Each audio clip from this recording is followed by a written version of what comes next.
हलवा। इसके लिए हमने लिया है आधा किलो मक्खन। उसको हल्की आंच पर हमने गरम करने के लिए कढ़ाई में रख दिया है। थोड़ी थोड़ी वक्फे से हम इसको हिलाते रहेंगे। आंच हमारी मीडियम है। जब अच्छी तरह ये पिघल जाएगा तो हम इसमें 4 चम्मच दलिए के शामिल कर लेंगे। आप चाहें तो आप सूजी भी डाल सकते हैं। मैं प्योर जो रेसिपी है वो आपके साथ शेयर कर रही हूँ। इसके लिए कि हम गुड़ और दलिया इस्तेमाल करेंगे। आप अपनी ज़रूरत के मुताबिक इसमें चीनी या गुड़ मिठास के लिए इस्तेमाल कर सकते हैं। मैंने यहाँ गुड़ का एक बड़ा टुकड़ा ले लिया है। अब इसको आहिस्ता आहिस्ता स्लो हीट पर हम इसको पकाएंगे जब तक ये मेल्ट ना हो जाए गुड़ और घी सारा हमारा मक्खन से कन्वर्ट ना हो जाए घी की शक्ल में। तब तक हम इसको पकाते रहेंगे। आंच हमने स्लो रखनी है क्योंकि इससे छींटे तेज़ आंच पे नीचे लगने का भी खतरा है और छींटे बहुत इसके बाहर निकलते हैं।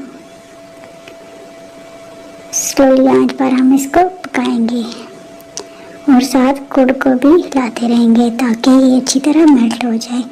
तकरीबन 20 मिनट में ये हमारा हलवा तैयार हो गया है।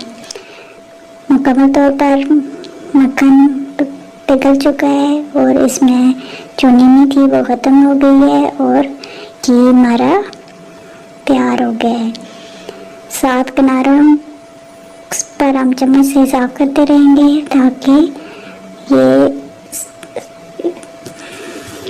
खराब ना हो और जले ना। जब मुकम्मल तौर पर जाग ख़त्म हो जाएगी तो घी हमारा तैयार हो जाएगा।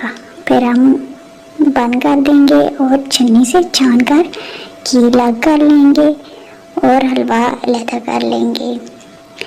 ये गरम गरम ही छन्नी से छाना जाता है।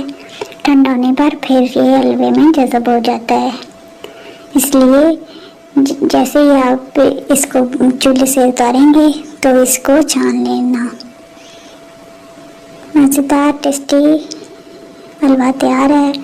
देसी घी से तैयार शुद्ध हलवा बहुत सेहत के लिए अच्छा होता है और इसका जायका बिल्कुल बाजार के घी में बने हुए हलवे से डिफरेंट होता है। देसी हलवा सेहत के लिए मुफीद है और बच्चे बड़े शौक से खाते हैं। ख़ास तौर पे ये बुजुर्गों की पसंदीदा डिश है। गुड़ वाला हलवा तैयार।